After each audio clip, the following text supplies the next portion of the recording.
Hello. Today I'm going to be analyzing Kanye West's identity through as he portrays it through his language and music. So here's some historical context and cultural context. He was born in Chicago. He was born in Atlanta, but he spent most of his time in Chicago. And he had a very religious mom, and she was a nurse and very Christian and religious. That's how Kanye West became religious. For cultural context, he has held a Sunday service choir at churches near him, and he has also released a gospel album in 2019 about Christianity, which is called Jesus is King. So, my purpose statement is that in this presentation, I will analyze how identity and culture are expressed through the language of lyrics in Kanye's music. I will do this by analyzing his cultural and personal identity in his songs. So here's an extract from his lyrics where he says, "You go do what Adam do," or or say, "Baby, let's put this back on the tree," cause uh, sorry about that. This is basically a reference to Genesis 3, which is a text in Bible. According to Genesis 3, God told Adam and Eve not to eat the apple as it will cause them to die, but they did it anyway because the apple didn't look dangerous, and therefore questioning God's judgment on right and wrong. So this is basically Kanish advising his listeners that never question God's judgment, just do what is right and wrong based on God. And here he shows that he is really Christian. He's actually read the Bible, because to a normal individual, to an average individual, to even a Christian individual, they just know the part of the story that Adam and Eve ate the apple, and that's how the world kind of started. Nobody really knows that they were not supposed to eat the apple, but they did it anyway. Only people who know about that are people who are really Christian or they read the Bible. So once again, he's showing his Christian part of identity. Here he says, "Every knee shall bow, every tongue confess, Jesus is Lord, Jesus is Lord." This is a reference to Isaiah 45:23 text in Bible. This verse basically describes the reaction of men, women, and children, and basically every human being when they are face to face with God. When they're face to face with God, gonna bow and pray to God, look up to them. Everybody's gonna confess their sins so they can be redeemed. And he's basically saying this is all gonna happen because Jesus is Lord, Jesus is Lord. Hereby selling the idea of how much he is religious, how much he's into Christianity, how he has read the Bible and he knows what he's talking about, and he worships Jesus very closely. Then in another song, he says, "Everybody want a yandi." Then Jesus Christ with the laundry.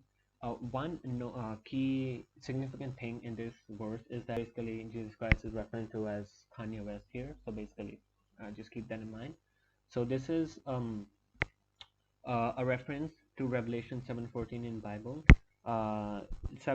Revelation 7:14 depicts the redeeming by washing white robes full of blood, which is full of sin. So basically, Yanti was an album, Kanye West's album, which was supposed to drop in 2019, but instead of Yanti, everybody received Jesus is King, which is a gospel album. Basically, what he's saying is that everybody wanted Yanti, even Kanye West wanted to release Yanti, which is like his normal, typical, usual rap music, which involves a lot of sin, which is quote unquote sinful music. But instead of that, Kanye, which is Jesus Christ in this point, he did the laundry, which is basically he washed the white robes full of blood, which is similar to him saying that he washed away his sins by not releasing Yanti. Instead of that, he released the gospel album Jesus is King, basically showing that this was the key time in his life where his path changes from being a normal rapper to being a Christian. And here we're going to talk about his background identity, which is from him being from Chicago. Here he says, "Every interview I'm representing you, making you proud. Reach for the stars, so if you fall, you land on a cloud. Jump in a crowd, spark your lighters, wave them around. If you don't know by now, I'm talking about Chi-Town." So basically, here he's saying in every interview he's representing Chicago because he makes it clear that he's from Chicago. And he's saying if you reach for the stars, and even if you fall, you land on a cloud. He's showing that Kanye West, as we all know, he's a very big risk taker. He'll do whatever he wants to do. So he's saying that no matter what he does, even if he fails, he's gonna land on a cloud. Cloud is being referenced to Chicago because Chicago is nicknamed the Windy City, and cloud and wind they're kind of correlated. And so basically, he's saying that even if he does something and which is like people don't like it or it's offensive to somebody, he can always come back to his hometown, which is Chicago. Always land here. People are always gonna love him here. And here he also uses the word Chi Town, which is a social act for people who live in Chicago. They use Chi Town as a nickname.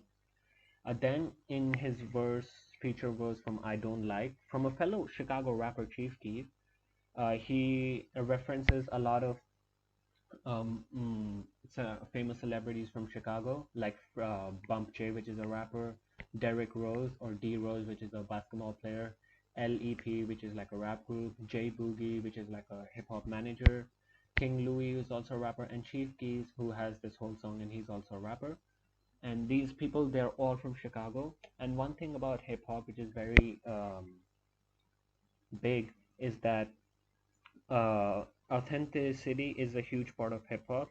People can't really talk about people they don't know. So by here in this word, Kanye West shouts out a lot of people from Chicago, basically showing that he knows everybody here, which is once again showing that he is very popular in this part of Chicago, and he knows all these big celebrities. So he's a big figure in Chicago community and very popular.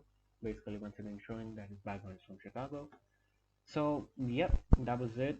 And the conclusion is Kanye West uses his lyrics in various ways to express his identity of being a Chicago man or being a Christian. So, yeah, he uses a lot of lyrics to show that his identity references a lot of Bible, a lot of people from Chicago, and a lot of places from Chicago, basically showing that he knows what he's talking about. He knows that all the Bible verses, he's selling this idea that, okay, look, I know what I'm talking about. He's shouting out the Chicago people and he's telling that, hey, look, I know all these people. So, yeah, he does that through his music, and I think he does it in a very creative way.